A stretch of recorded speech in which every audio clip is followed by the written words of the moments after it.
நம்ம வாழ்க்கையில் ஒரு சிறப்பான பேஸ்மெண்ட்டை நம்ம அமைக்கல.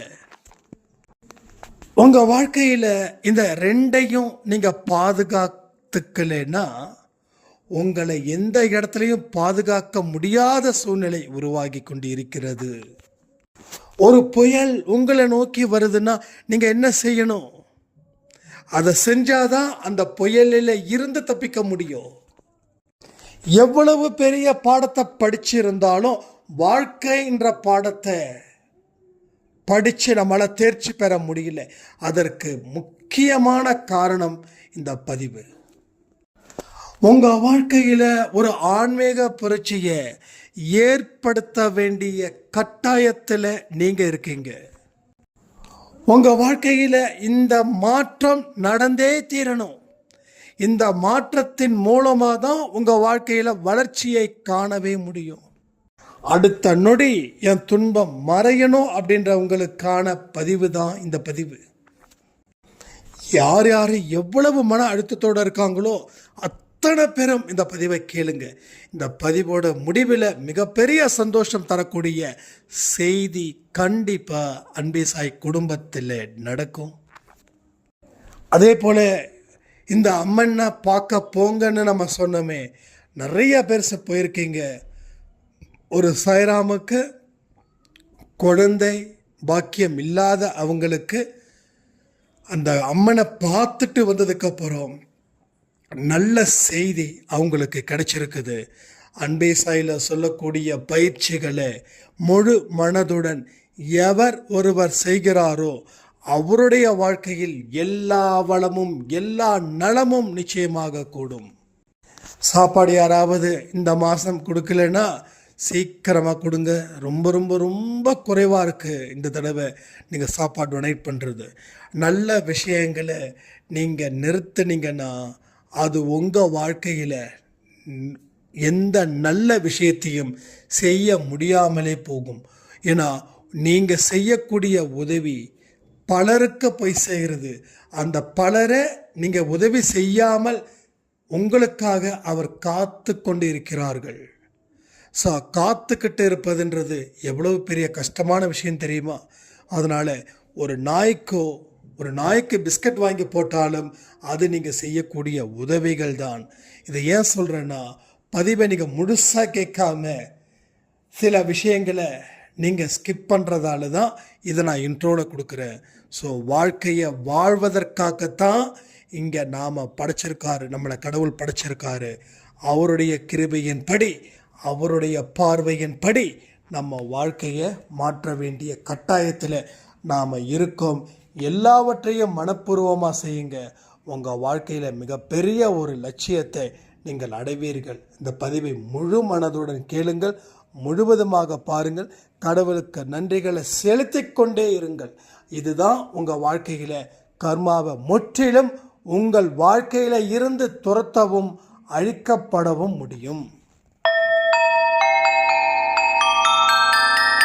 ஓம் சாயிரா சாயிரா, ஓம் சாயிரா சாயிரா, ஓம் சாயிரா சாயிரா, அன்பே சாயிரா, பேரன்பே சாயிரா, அகிலம் தளிக்க ஆத்மா விழிக்க அனுதினம் சாயிரா, எங்கள் அன்பே சாயிரா. ஒன்றே இறைவன், ஒன்றே பூமிக்கென்றும் சாயிரா, சரணம் சாயிரா, நன்றே செய்து வாழ்வோம், நாம் ஒன்றே செய்து வாழ்வோம், அன்பே சாயிரா.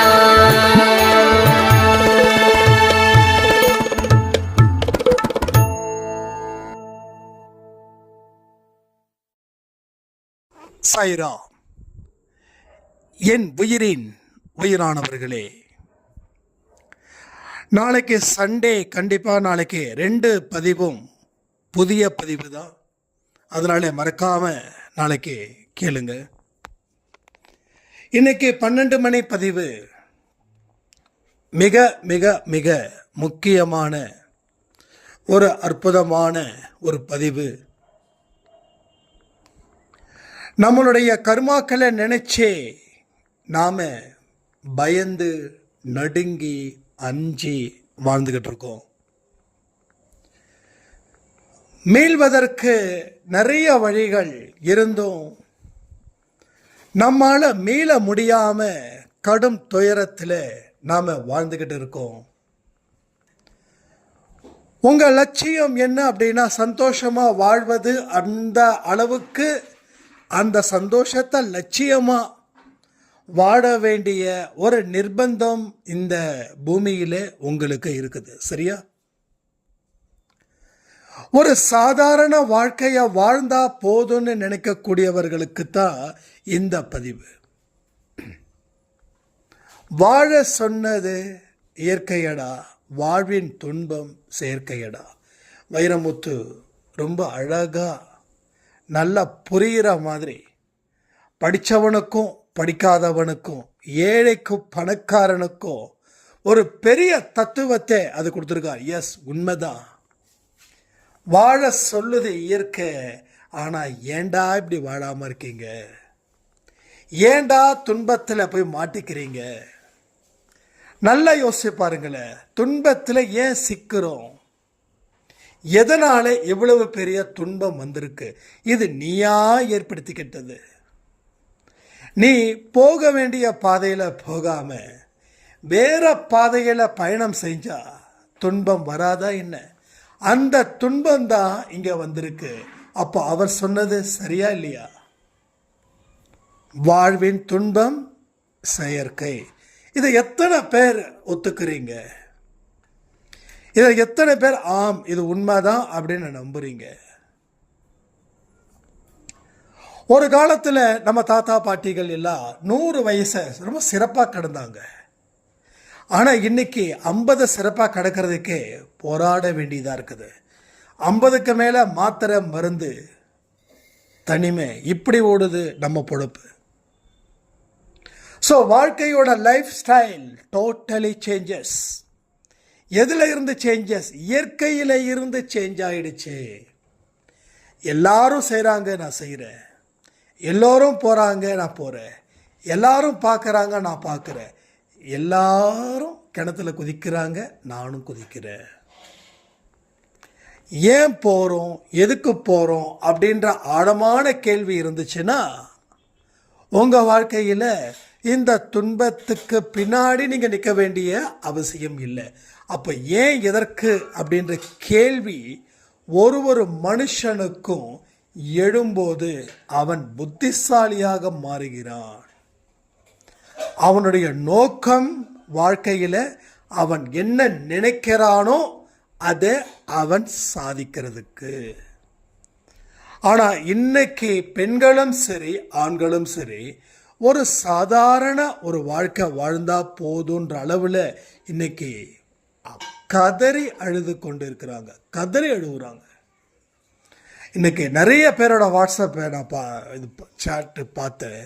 ஸோ எல்லோருடைய கண்களிலும் ஒரு விதமான கண்ணீர், ஒரு விதமான மன அழுத்தம். ஒரு மாதிரி ஒரு குடும்பத்தில் 2 பேர் இல்லை 3 பேர் 4 பேருனா ஒவ்வொருத்தவங்களும் ஒவ்வொரு திசை போல இருக்காங்க. சம்பந்தமே இல்லாத ஒரு வாழ்க்கையை ஒரு கட்டாயத்தின் பேரில் சம்பந்தப்படுத்தி வாழக்கூடிய ஒரு வாழ்க்கையில் சந்தோஷமாக கிடைக்கும், துன்பம்தான் கிடைக்கும்.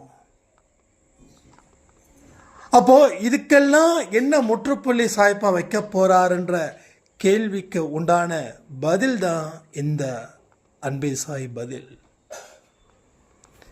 இதை நீங்க நிறைஞ்ச மனசோட கேளுங்க, சந்தோஷமான ஒரு அனுபவத்தை பெறுவீங்க.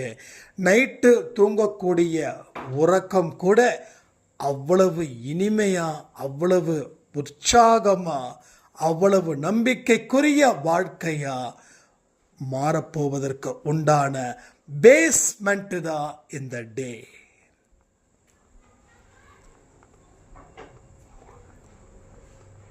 ஸோ வாழ்க்கையில் மற்றவங்க மாறணும் அப்படின்னு நினைக்கிறது தான் உங்களுடைய முதல் தோல்விக்கே அடையாளமாக நிற்குது. அவங்க மாற மாட்டாங்களா அப்படின்னு சொல்லி நீங்கள் ஒவ்வொரு நாளும் உங்களுடைய நம்பிக்கையை இந்த நிமிஷம் இழக்கிறீங்க. சரியா இல்லையா? முதல் கேள்விக்கே ஆம் என்று சொல்ல போறீங்களா, இல்லை என்று சொல்ல போகிறீர்களா? சரி, அவங்க திருந்தினா அவங்களுக்கு நல்லது தானே. அப்போ அவங்க திருந்தினா தானே நான் சந்தோஷமா இருக்க முடியும். இது அருமையான ஒரு விஷயம். கேள்விகள் என்னவோ அதற்குண்டான பதில்களையும் நானே இங்க சொல்லிடுறேன். ஒவ்வொரு மனுஷனையும் உங்களால் திருத்த முடியும் அப்படின்னா இந்த உலகத்தில் இருக்கக்கூடிய அத்தனை தீயவர்களையும் உங்களால் திருத்த முடியுமா? நீங்க உங்க சொந்தம் அப்படின்றதுக்காக அவங்க மாறுவாங்கன்ற ஒரு ஓவர் கான்ஃபிடென்ஸில் நீங்க இருக்கீங்க. ஓவர் கான்ஃபிடென்ஸ் என்னைக்காவது ஒரு சக்சஸ்ஃபுல் ஃபார்முலாவை கிரியேட் பண்ணுமா? பண்ணாது. அப்போ நீ மாறு, இந்த உலகம் மாறும். நீ மாறாத வரைக்கும் இந்த உலகம் மாறாது. நான் என்னோட வாழ்க்கையில் இருக்கக்கூடிய ஒரு விஷயத்தையே உங்க முன்னாடி உதாரணத்துக்கு வைக்கவா? வாழ்க்கையில் நானும் நிறைய விஷயங்கள் எதிர்பார்த்தேன். என்ன தெரியுமா? எல்லாமே மாறணும் அப்படின்னு. ஆனால் அதற்கு உண்டான பாசிபிலிட்டி 0%. சரி, யாரும் மாற வேண்டாம். ஆனால் எப்படிப்பட்ட வாழ்க்கையை வாழணும்னு நான் ஆசைப்பட்டனோ அந்த வாழ்க்கையை நான் வாழ ஆரம்பிக்கும் போது நான் சம்பந்தப்பட்ட ஆட்களும் கொஞ்சம் கொஞ்சமாக மாறினார்கள். அதாவது உன்னோட மாற்றம் மற்றவர்களுக்கு நம்பிக்கையை ஏற்படுத்துச்சுன்னா அவங்க நிச்சயமா மாறுவார்கள். இதுல நான் தெரிஞ்சுக்கிட்டது இந்த ஒன்று தான். அன்னைக்கு அந்த தத்துவத்தை நான் ஆழமா உச்சரிச்சதால இப்ப வரைக்கும் அந்த தத்துவம் தான் என்னுடைய வாழ்க்கையில ஸ்ட்ராங்கா இங்க வந்து நிக்குது. அது ஒரு பேஸ்மெண்ட்னு சொல்ல முடியும். ஸோ பேஸ்மெண்ட் இல்லைன்னா வாழ்க்கை இல்லை. அப்போ அடிப்படை தத்துவம் என்ன அப்படின்னா, உங்க மாற்றத்தை நீங்கள் என்னைக்கு அதற்கு உரிய வழிகளை தேர்ந்தெடுத்து உங்க மனதை பக்குவப்படுத்தி அதில் உங்க வாழ்க்கையை ஆரம்பிக்கிறீங்களோ அன்னைக்கு தான் உங்க வாழ்க்கைக்கு நீங்க பேஸ்மெண்ட் அமைக்கிறீங்கன்னு அர்த்தம். ஸோ அது நாள் வரைக்கும் உங்களுக்கு பேஸ்மெண்ட் இல்லை. ஸோ பேஸ்மெண்ட் இல்லாத இடத்துல உங்களால் லைஃப்பை எப்படி லீட் பண்ண முடியும்? எந்த வேலை நீங்கள் லீட் பண்ணுவீங்க? அதற்கு உண்டான ஷோர்ஸ் என்ன? நீங்கள் உங்களை ஒரு கம்பெனியாக நினச்சிக்கோங்க. ஒரு கம்பெனி, ஒரு நிர்வாகமாக நினச்சிக்கோங்க. ஒரு நிர்வாகம் எப்படி இருந்தால் ஒரு சக்ஸஸ்ஃபுல் ஒரு பிஸ்னஸை கொடுக்க முடியும்னு நினச்சி பாருங்க. அந்த வழியில் உங்களை நீங்கள் தயார்படுத்தி அதில் மாற்றத்தை ஏற்படுத்துங்க. ஒரு அடி எடுத்து வைக்கும்போது எல்லாமே சரியாயிடும்னு நினச்சிட முடியாது. ஒரு அடி எடுத்து வைக்கும்போது 10 விதமான அனுபவங்கள் வரும். அதில் நல்ல அனுபவங்களை எடுத்துக்கோங்க, கெட்ட அனுபவங்களை பாடமாக நினச்சிக்கிட்டு விட்டுடுங்க. அவ்வளோதான். ஸோ நீங்கள் யார்? ஒரு நிறுவனம். அந்த நிறுவனத்துக்கு தேவையானது என்னென்ன இருக்கோ அது எல்லாத்தையும் உங்ககிட்ட நீங்கள் ஆரம்பித்து பாருங்க. நீங்கள் எந்த அளவுக்கு கன்சர்னாக இருக்கீங்களோ அந்த அளவுக்கு உங்ககிட்ட இருக்கக்கூடிய பர்சன்ஸும் கன்சர்னாக இருப்பாங்க. நீங்கள் எந்த அளவுக்கு லவபிளாக இருக்கீங்களோ அந்த அளவுக்கு உங்ககிட்ட வரவங்களும் லவபிளாக இருப்பாங்க. நீங்கள் எந்த அளவுக்கு கான்ஃபிடெண்ட்டாக இருக்கீங்களோ அந்த அளவுக்கு உங்ககிட்ட வரவங்களும் கான்ஃபிடெண்ட்டாக இருப்பாங்க. நீங்கள் எந்த அளவுக்கு விட்டு கொடுத்து வாழ்கிறீங்களோ அந்த அளவுக்கு உங்ககிட்ட வரவங்களும் விட்டு கொடுத்து வாழுவாங்க. ஆக மொத்தம் முதலுக்கு மோசம் இல்லை, லாபத்தை நீங்கள் 10 மடங்கு சம்பாதிக்க முடியும். ஸோ இதுதான் அடிப்படை basement. So this is a fundamental in your life. So ஒவ்வொரு ஸ்டெப்ஸையும் ஆனந்தமாக நம்பிக்கையோட ஒரு அற்புதத்தை ஏற்படுத்துவதற்கான ஒரு படி இந்த படி அப்படின்னு நினச்சி அந்த படிக்கட்டில் பயணங்கள் செய்யுங்க. அந்த பயணம் உங்களுக்கு ஒரு பிரம்மாண்ட வெற்றியை அது படைச்சி தரும். இந்த உலகம் பெரிய சூட்சமங்கள் நிறைந்தது. அதுக்கு முன்னாடி நல்லவைகள் தானாக வரும், கெட்டவைகளை மனுஷன் தேடி போவான். ஆனால் இன்னைக்கு கெட்டவைகள் தானாக வருது, நல்லவைகளை மனுஷன் தேடி போகிறான். நாம் 3-4 ஜென்மத்துக்கு முன்னாடி நாம் அந்த மாதிரியான வாழ்க்கையை தான் வாழ்ந்தோம். ஆனால் இன்னைக்கு இந்த மாதிரியான வாழ்க்கையை வாழுறோம். அப்போ இதில் இருக்கக்கூடிய சிக்கல் என்ன தெரியுமா? கெடுதல் உன் கண்ணுக்கு முன்னாடி வரும். அது உனக்கு ஆசை காட்டும். எதுக்கு? உன்னை மோசம் பண்ண. நீ மோசமாகணும்னா நீ ஆசைப்படு. நீ மோசமாக கூடாதுன்னா நீ ஆசைப்படுறத நிறுத்து. நீ ஆசைப்படுறத நிறுத்த நிறுத்த நிறுத்த உன் மனசில் ஒரு தெளிவும் உன் மனசில் ஒரு உற்சாகமும் உனக்கு இருக்கக்கூடிய சக்தியும் பல மடங்கு பெருகும். இது எல்லாமே நிரூபிக்கப்பட்ட உண்மை. இது எல்லாமே என்னுடைய லைஃப்பில் நடந்ததை வச்சு தான் நான் இந்த பதிவே கொடுக்குறேன். நிறைய ஆசைப்பட்டேன்னு வச்சுக்கோங்களேன், எதுலேயுமே நமக்கு ஃபிட்டாக முடியாது. லைஃப் கிடைக்காது, லைஃப்பில் இருக்கக்கூடிய சந்தோஷம் கிடைக்காது, லைஃப்பில் இருக்கக்கூடிய ஒரு சக்ஸஸ்ஃபுல் ஃபார்முலா கிடைக்காது, கடவுள் கிடைக்க மாட்டார், ஒரு ஆன்மீக பாதை ஒரு அன்பு பாதை கிடைக்காது, எதுவுமே கிடைக்காது. ஏன்னா நீ அளவுக்கு மீறி ஆசைப்படுற. உன்னோட 5 புலன்களும் எங்கே இருக்கும்? நீ எங்கே ஆசைப்பட்டியோ அங்கே நிற்கும். உங்கள் ஆசை அளவுக்கு அதிகமாக இருந்துச்சுன்னா நீங்கள் செய்யக்கூடிய வேலையிலையும் உங்கள் கவனம் நீங்கள் ஆசைப்பட்ட இடத்துல நிற்கும். புரியுதா உங்களுக்கு? அது உங்களுக்கு மோசம் பண்ணிடுச்சுன்னா நீங்கள் இத்தனை வருஷம் வாழ்ந்த வாழ்க்கை பெரிய கேள்விக்குறியாக மாறிடும். அது உங்களுக்கு மிகவும் பலகீனமான ஒரு காலமாக மாறிடும். அதனால தான் சொல்கிறேன், ஆசைப்படுறதுக்கு கூட தேவையானதா தேவை இல்லாததான்னு யோசிக்கணும். நான் நிறைய பதிவில் சொல்லியிருக்கேன், ஒரு யோகியை போல உன் வாழ்க்கை இருக்கட்டும். அதில் எந்த விதத்திலையும் நீ பலகீனம் ஆக மாட்ட. ஒரு யோகியை போல உன்னுடைய வாழ்க்கை வை. உன்னுடைய உடம்ப என்ன பண்ணணும்? ஆரோக்கியமாக வச்சுக்கணும். உன் மனதை ஆரோக்கியமாக வை.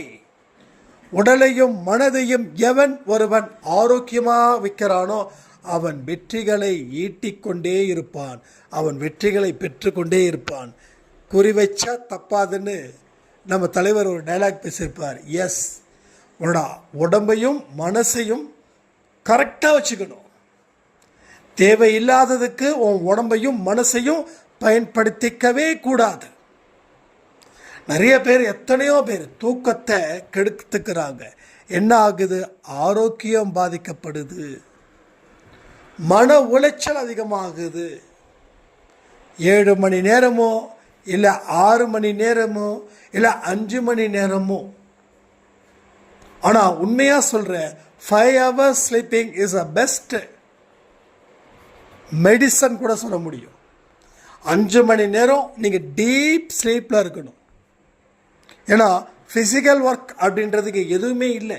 இங்கே ஆண்களுக்கும் சரி பெண்களுக்கும் சரி ஃபிசிக்கல் ஒர்க்குன்றது 70% இருக்கக்கூடிய பீப்புள்ஸுக்கு ஃபிசிக்கல் ஒர்க் பெருசாக இல்லை. ஒரு வீட்டில் இருக்கக்கூடிய பெண்களுக்கு கூட பார்த்தீங்கன்னா வீட்டில் வாஷிங் மிஷின் இருக்குது, கிரைண்டர் இருக்குது, மிக்ஸி இருக்குது, பெருசாக ஒன்றும் இல்லை.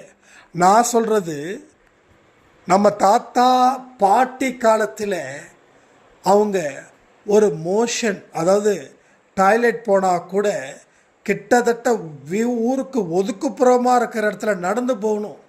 ஆனால் இன்றைக்கி பெட்ரூம்குள்ளேயே டாய்லெட் வந்துருச்சு. இது நல்லதான்னு பார்த்தா இது மோசமான ஒரு நோயை உருவாக்கும். அந்த மோஷனில் இருக்கக்கூடிய கிருமிகள் உங்கள் பெட்ரூம்குள்ளேயே சுற்றுதுன்றதை யோசித்து பாருங்கள். ஸோ நிறையா நம்ம மிஸ் பண்ணிக்கிட்டே இருக்கோம், எக்கச்சக்கமாக மிஸ் பண்ணிக்கிட்டே இருக்கோம். அப்போ உடல் உழைப்புன்றது நடக்கிறதுன்றது ஆகவே ஆகாதுன்ற மாதிரி ஆயிடுச்சு. 40 வயசானவங்களுக்கு மூட்டு வலி, முதுகு வலி, எல்லா வலியும். ஸோ இப்போ 30லே ஸ்டார்ட் ஆகுது.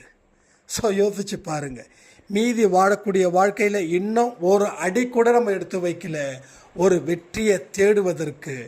ஆனால் நம்மளுடைய உடல்நிலை எவ்வளவு மோசமாக இருக்குதுன்றதை யோசிச்சு பாருங்கள். ஒரு அம்மா சொன்னாங்க, வயசு ஒரு 60+ இருக்கும், தம்பி எல்லா விஷயத்தையும் இப்போ செய்யணும்னு நினைக்கிறேன், ஆனால் எனக்கு வயசோ 60, என்னுடைய உடல் மிகவும் பலகீனமாகப்பட்டுள்ளது, என்னால் என்ன செய்ய முடியறதில்லன்னு அந்த வேதனையை அவங்க வெளிப்படுத்துகிறாங்க. ஏன் இதை சொல்கிறோம் தெரியுமா?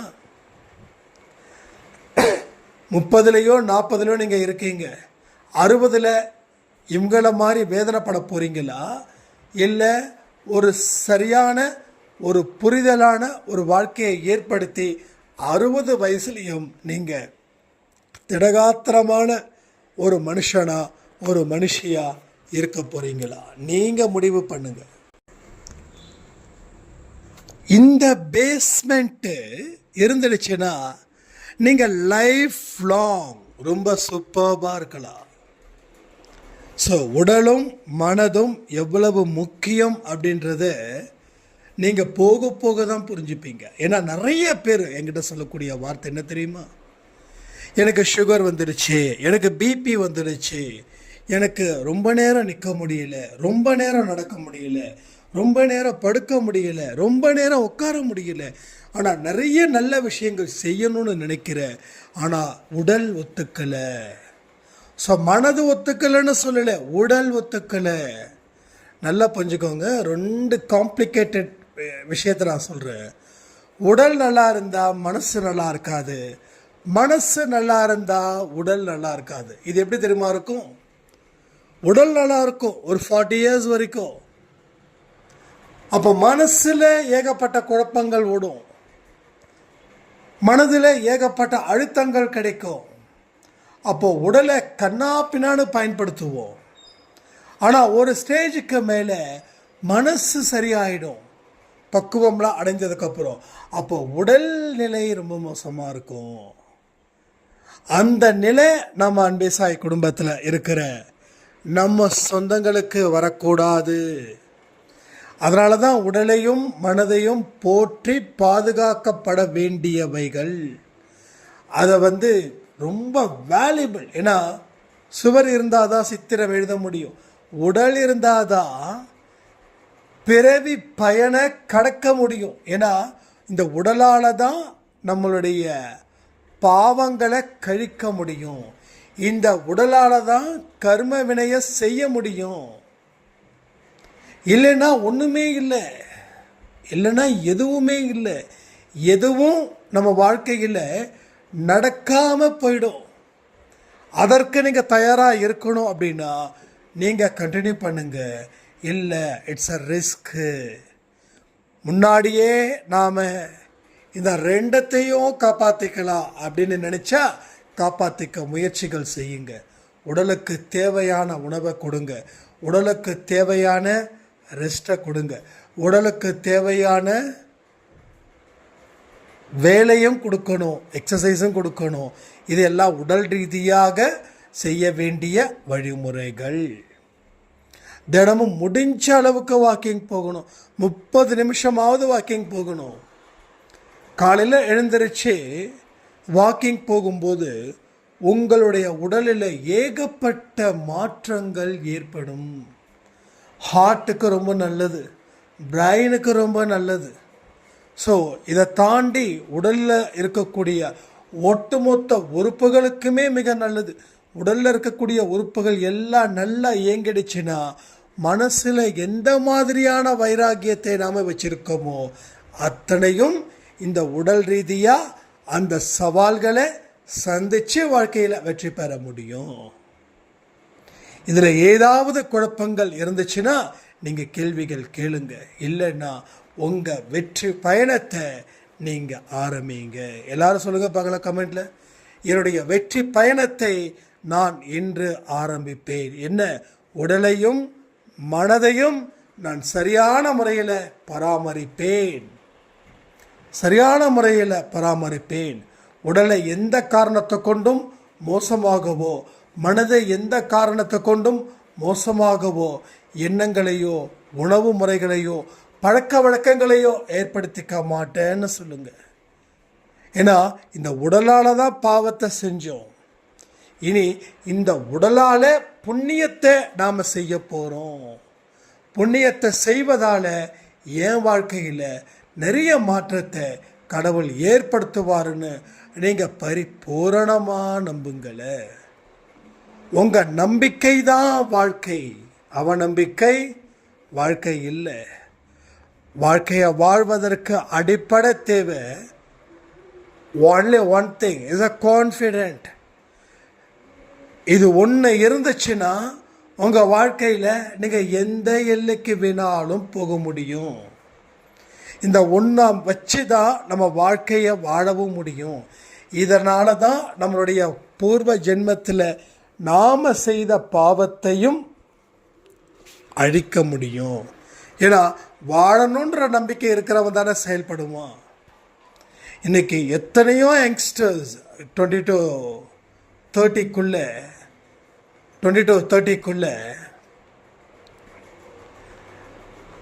வாழணுன்ற ஆசை இருக்குதான்னு கேட்டால் என்னமோ வாழணுன்ற ஆசை இருக்குதுன்னு சொல்கிறவங்க தான் ஜாஸ்தி. ஏன்னா 90% ஆஃப் பீப்புள்ஸ் அப்படி தான் அவங்க வாழ்க்கையை பார்க்குறாங்க. இவங்க வாழ்க்கையை அப்படி பார்க்கறதால தான் வாழ்க்கை இவங்களை திரும்பி அதே பார்வையில் பார்க்குது, திரும்பி அதே பார்வையில் பார்க்குது. நல்லா யோசிச்சு பாருங்க. உங்கள் வீட்டில் உங்கள் பையனோ உங்கள் பொண்ணோ இல்லை உங்கள் பேரனோ உங்கள் பேத்தியோ அவங்கக்கிட்ட கொஞ்ச நேரம் நீங்கள் பேசி பாருங்க வாழ்க்கையை பற்றி. கண்களில் ஒரு மிரட்சி, கண்களில் ஒரு பயம், கண்களில் ஒரு அவநம்பிக்கை ஏற்படும்.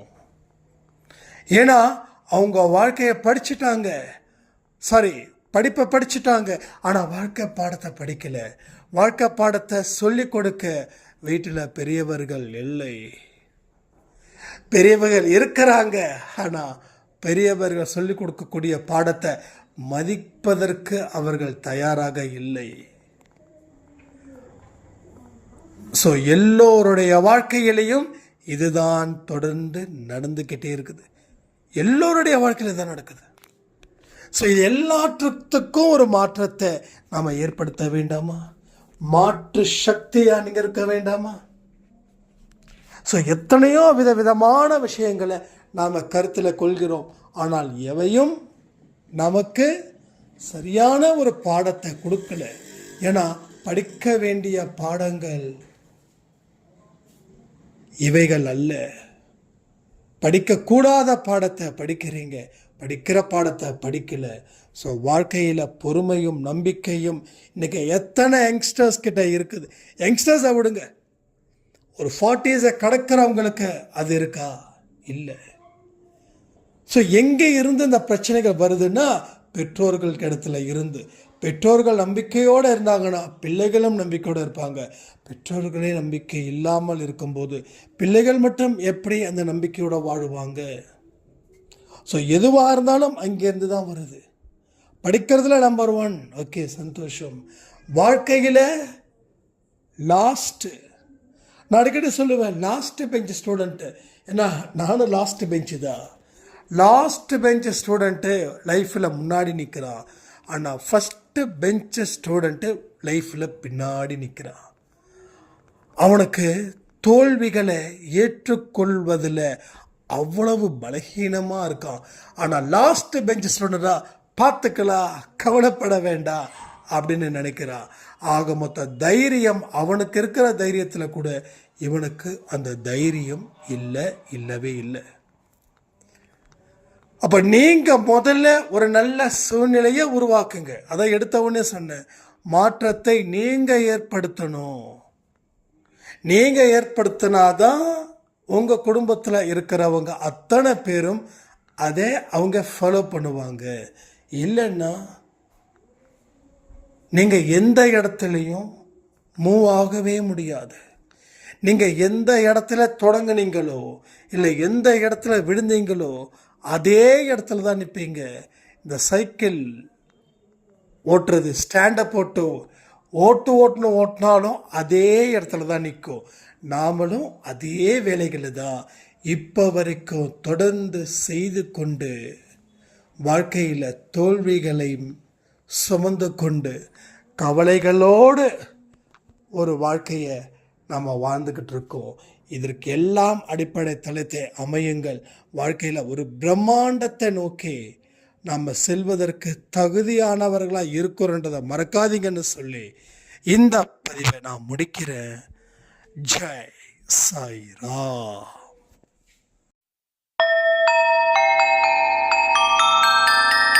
ஓம் சாயிரா சாயிரா ஓம் சாயிரா